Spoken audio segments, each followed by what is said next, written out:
တွေကလည်းစလုံးတွေပြတ်ပြီးထွက်လာတယ်စိတ်ညစ်လိုက်တာပရင်တာကပုံမှန်ချိန်ဆိုရင်ဘာမှမဖြစ်ဘဲနဲ့တကက်ကိုအရေးကြီးပြီးတော့လိုအပ်လာပြီဆိုရင်မှိန်မထွက်တာမျိုးတွေပြီးတော့ရင်စာကြောင်းတွေပြတ်ပြီးထွက်လာတာမျိုးတွေကြုံမှုကြလား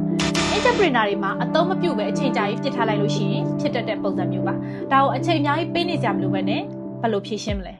ဆိုတော့ဒီနေ့ဗီဒီယိုလေးမစခင်မှာအဲ့လို user guide by Uni ရဲ့ Facebook page လေးကို follow လေးလုပ် like လေးနဲ့ပြီးသွားပြီဆိုရင်တော့ share ပေးသွားပါအောင်နော် TikTok channel လေးကိုလည်း follow လုပ်ပြီးသွားပြီဆိုရင်တော့အသေးလေးပေးခဲ့ဖို့မမေ့ပါနဲ့哦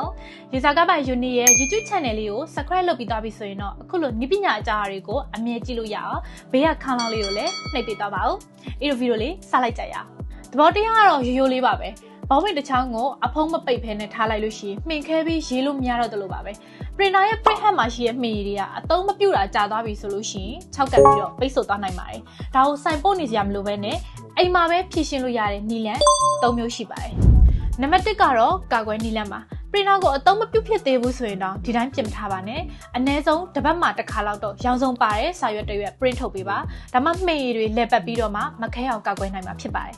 နံပါတ်2ကတော့အခုလိုဖြစ်နေပြီဆိုရင်အသုံးပြုရမယ့်နည်းလမ်းဖြစ်ပါတယ်ကွန်ပျူတာထဲက printer setting မှာ hard cleaning ဆိုတဲ့ function ပါပါတယ်အဲ့ဒါလေးနှိပ်ပေးလိုက်မယ်ဆိုရင်တော့ printer ကပိတ်နေတဲ့ menu ကိုသူ့အလိုလိုစီကြောပေးမှာပါတစ်ခါလုံးလို့မရရင်တော့2ခါ3ခါလောက်လုပ်ကြည့်ပါနံပါတ်3အနေနဲ့ကတော့မီးပိတ်တဲ့အခါမှာ plug ကနေတန်းပြီးတော့မှဆွဲမဖြုတ်ပါနဲ့ power button ကနေပဲပိတ်ပေးပါဒါမှ print head ကလေလုံးနဲ့သူ့နေရာသူပြန်ဝင်ပြီးတော့မှိတ်မချအောင်ပိတ်သွားမှာဖြစ်ပါတယ်ဒီအချက်လေးတွေကိုသိထားမယ်ဆိုရင်တော့အရေးကြီးတဲ့အချိန်ကြာမှာစိုင်းကိုပြေးနေရတဲ့ဒုက္ခနဲ့ကင်းဝေးသွားစေမှာပါအခုလိုနည်းပညာအကြောင်းတွေကိုအမြဲတင်ဆက်ပေးနေရဖြစ်လို့အဲ့လို user guide by Uni ရဲ့ Facebook page လေးကို follow လေးလုပ် like လေးနဲ့ပြီးသွားရင်တော့ share ပေးသွားပါဦးနော် TikTok channel လေးကိုလည်း follow လုပ်ပြီးသွားပြီဆိုရင်တော့အသေးလေးပေးခဲ့ဖို့မမေ့ပါနဲ့ဦးနော် user guide by Uni ရဲ့ YouTube channel ကို subscribe လုပ်ပြီးသွားပြီဆိုရင်တော့အခုလိုနည်းပညာအကြောင်းတွေကိုအမြဲကြည့်လို့ရအောင်ဘေးကခေါင်းလောင်းလေးကိုလည်းနှိပ်ပေးသွားပါဦးအဆုံးထိကြည့်ရှုခဲ့ကြတဲ့အတွက်ကျေးဇူးတင်ပါတယ်အားလုံးပဲတတာ